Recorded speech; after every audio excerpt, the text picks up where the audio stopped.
कोकण पदवीधर मतदारसंघामध्ये रिपब्लिकन पक्ष हा भारतीय जनता पार्टीबरोबर पूर्ण देशामध्ये आहे, पण कोकण पदवीधर मतदारसंघामध्ये रिपब्लिकन पक्षाचे आमचे नेते रामदासजी आठवले साहेबांचा कुठेही निरंजन डावखरे यांनी फोटो टाकला नाही आणि कुठेही पक्षाला आमंत्रित केलं नाही, अपमानित केलं आहे।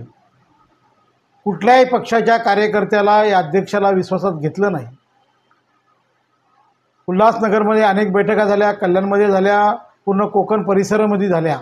रिपब्लिकन पक्षाला विश्वासात घेतलं नाही, म्हणून रिपब्लिकन पक्षाच्या वतीने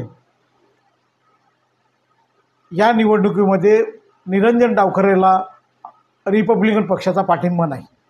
2,22,000 मतदान आहे, त्याच्यामध्ये जर तुम्ही सरस अभ्यास केला तर 25 ते 30% मतदार हा एस सी समाजाचा आहे आणि हा बाबासाहेबांच्या विचारधारेला मानणारा वर्ग आहे।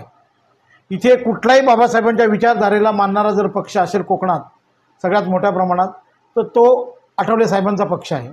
आठवले साहेबांची संघटक बांधणी आहे। प्रत्येक शहरात प्रत्येक जिल्ह्यात आठवले साहेबांना मानणारा एक वर्ग आहे, त्यामुळे रिपब्लिकन पक्षाचा याच्यावर मोठा असर पडेल। आणि तुम्ही ह्या उल्हासनगरमध्ये 5,000 मतदान आहे, त्याच्यामध्ये जवळजवळ 2,500 मतदार हा एस सी समाजाचा आहे। अशाच पद्धतीने पूर्ण ठाणे जिल्ह्यामध्ये तुम्ही 98,000 मतदान आहे, त्याच्यामध्ये जर तुम्ही अभ्यास केला तर सगळ्यात मोठा मतदार हा एस सी समाजाचा आहे आणि ओबीसी समाजाचा आहे।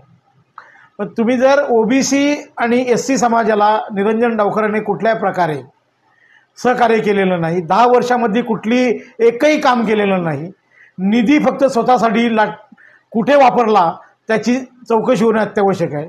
कुठल्या समाजाच्या नेत्याला विचारून, कुठल्या एस सी समाजा असेल, ओबीसी समाजाचा असेल, कुठल्याही समाजाच्या नेत्याला त्यांनी 1 रुपयाचा निधी कुठं दिलेला नाही, कुठल्या शाळेंना दिला नाही, पदवीधरांच्यासाठी कुठे नोकऱ्यांचा प्रश्न उपस्थित केला नाही, कुठे नोकऱ्या मिळतील अशी कुठली भूमिका त्यांनी मांडली नाही।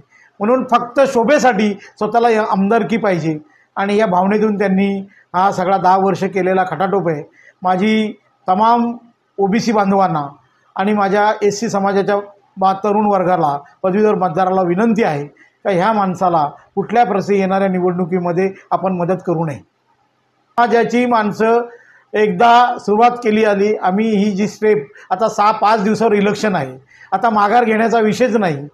उद्या आमच्या वरिष्ठांनी किती दबाव आमच्यावर आणले तरी आम्ही कुठल्या प्रकारे, मी स्वतः या भागामध्ये जिथे जिथे एस सी समाजाचे मतदार माझ्या कॉन्टॅक्टमध्ये आहेत, मी स्वतः मतदाराची नोंदणी जवळजवळ 8,000 ते 10,000 मतदारांची नोंदणी केलेली आहे।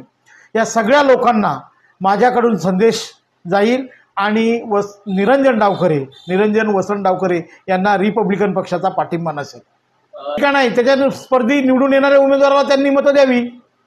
मी कुठल्या उमेदवाराला पाठिंबा अशी माझी भूमिका नाही, फक्त निरंजन डावखरेला पाठिंबा देऊ नये। त्यांनी समाजाची कोणती कामं केली नाही, ना एस सी समाजाची केली, ना ओबीसीची केली, ना कुठल्याही लोकांची कामं त्यांनी प्रामाणिकपणे केलेली नाहीत। फक्त शोभेसाठी भाजपच्या पुढे त्यांच्यासाठी काम त्यांनी केली 10 वर्षात केले। पहिले सुरुवातीला राष्ट्रवादीच्या नावाखाली 5 वर्षे भोगली, नंतर भाजपच्या नावाखाली भोगली आणि कुठेही त्यांनी कामं केली नाहीत। म्हणून माझ्या तरुण वर्गांना, पदवीधर मतदारांना विनंती आहे का आपण निरंजन वसंत डावखरे यांना मतदान करू नये।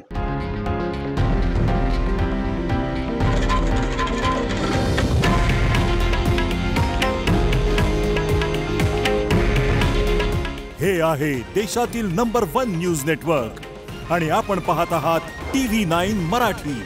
काळजी तुमची, हित महाराष्ट्राचं।